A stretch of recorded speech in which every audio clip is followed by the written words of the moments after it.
I don't think gay people and gay people getting married in any way, shape, or form changes a bond that you have with your wife. It's just called marriage. I was Yo, it's your boy Zachary Carroll, aka Pastor Z. Welcome to my channel where I help you apply the Bible to all of life's craziness. Today, I will be reacting to Joe Rogan's interview with Matt Walsh. Matt Walsh is a prominent figure in the political spaces. He is a member of the Daily Wire show, a very popular political commentary show. And Joe Rogan, you know who Joe Rogan is. We love Joe Rogan. He did an interview with Matt Walsh and they talked about marriage. I think specifically gay marriage. I've seen a lot of other bigger channels review this, so I had to do a Pastor Reacts. Let's get into it. I don't think gay people and gay people getting married in any way, shape, or form changes a bond that you have with your wife. It's just called marriage. It's a human invented thing. If we decide that gay people can get married too, I just don't see how it damages anything. I don't think it tears down the definition of marriage in any way. It just opens up the possibility that people who are gay won't be discriminated against. I literally just did the Great American Teach-In where I went and speak with kindergartners about me being a lawyer. And it was a beautiful time with the kids, and they're so, you ever look into the eyes of a really, really young child? Like, they're not a baby, but they're not like self-sufficient yet. They're just sponges. They are literally empty cups waiting to be filled with knowledge of the world. Some of the way some of those children were looking at me was just like, they are empty and they are looking around for information about the world. The world is so fascinating to them. And as I was leaving the classroom, right on the door was a pride drawing that one of the kids did, or it was a support Pride Month there. How can you tell me that somebody choosing to be married to someone of the same sex doesn't affect me or won't affect me in any way when they are promoting that ideology to children? They are trying to distort the idea of marriage to potentially my kids. You are going to teach them something contrary, fundamentally contrary to my worldview and my religion. Life affects life. Rarely does anything happen in life that doesn't affect somebody else. Have you ever seen the movie Butterfly Effect? The concept of that movie was any small change. If you go back in history, any small change to anything will have an effect on something. Yeah, I don't think that a gay couple existing directly impacts. You know, there's a gay couple and wherever, and I'm with my wife in our house. Like, obviously, right. There's not. But I'm not talking about on the individual level. I'm talking about on the societal level. Right. Marriage is supposed to be monogamous and permanent, as well as procreative. Well, you've given up monogamy and permanence, and so now it's not. That's two of the three legs gone, and so now this assault was waged on the procreative part of it, and it was difficult to withstand it because the institution had already been weakened. So I agree with you there.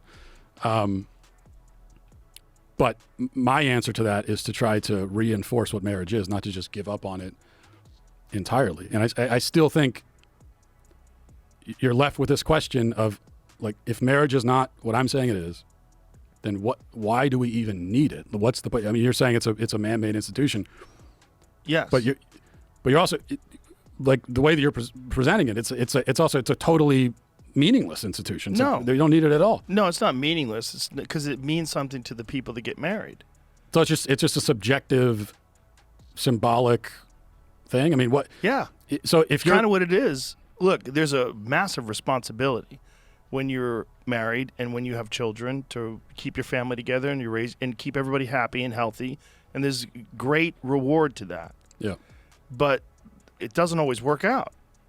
It's people change. People.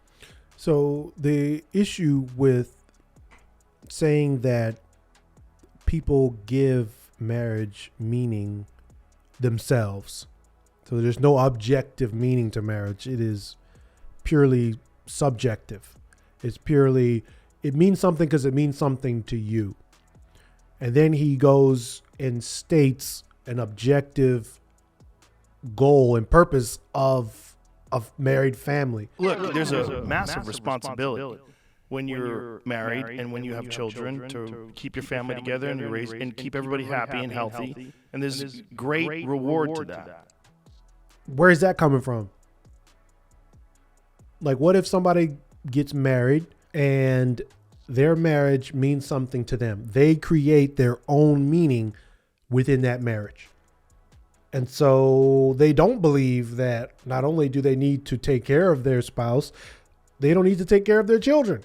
They're married, but according to them, all they need to do is live in the house and they get to do whatever they want because basically there's no objective standard that they need to adhere to. So they can basically do anything.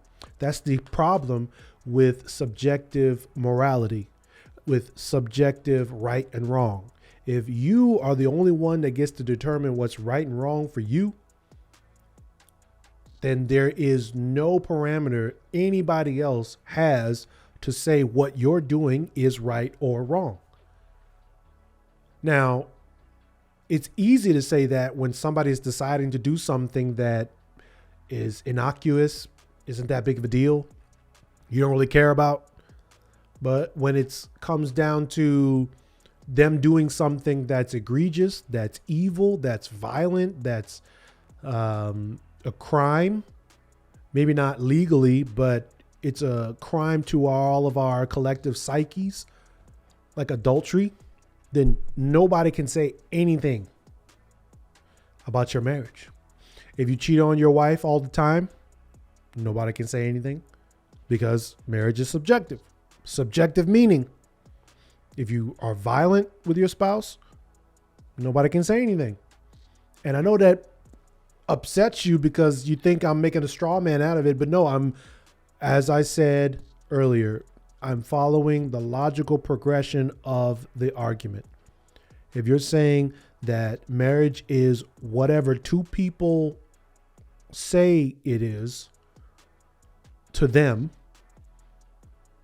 then there is no objective morality regarding marriage. But that isn't true. That's the point. That's why it's a lie.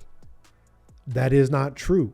Because we know if a husband is mistreating his wife, we're all going to say that's wrong. We know if there's violence, infidelity, neglect, everybody's going to agree that it's bad. It's a bad marriage. But you have to start with this idea of objective morality.